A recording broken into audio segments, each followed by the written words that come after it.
In a previous video, I talked about the ways to use Safari Reader to decrease the clutter on the screen and create a PDF. In this instance, I want to show how you can use Safari Reader and a built-in accessibility feature to have it read to you. So again, I'm in Safari and I have my article about antibiotic resistance, and I'm going to go ahead in the top and select where the Safari Reader is. The moment I tap on that very top part, and the very top right there, it's going to turn the article into a streamlined article, removing the ads and everything else.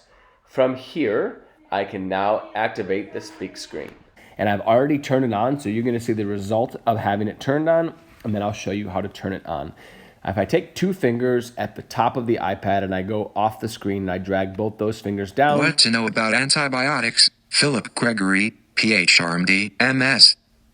Wednesday, the 25th of July 2018. Antibiotics, also known as antibacterials, are medications that destroy or slow down the... It's called speak screen.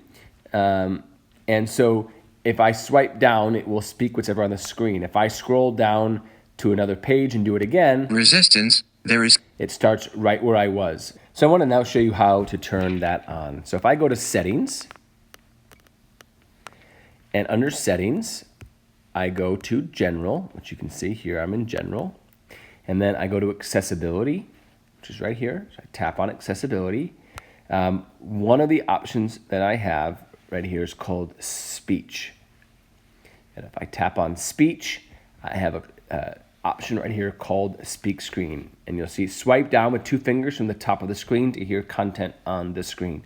That's what I used in order to use that. Now, I also turned on highlight content to display that each word when it is spoken will be read. You can turn that on or off. You also can have a variety of different voices. And I want to point out that if I go into English, so I tap on voices, and then I tap on English.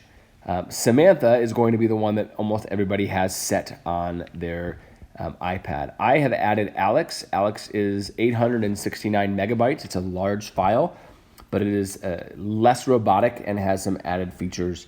You can actually hear Alex taking breaths at commas and periods and other spaces, making it a little more easier to listen to. So once you turn those on and I come back to it, again, wherever I am on the screen, if as I swipe predicted down, almost 70 years, it speaks the screen.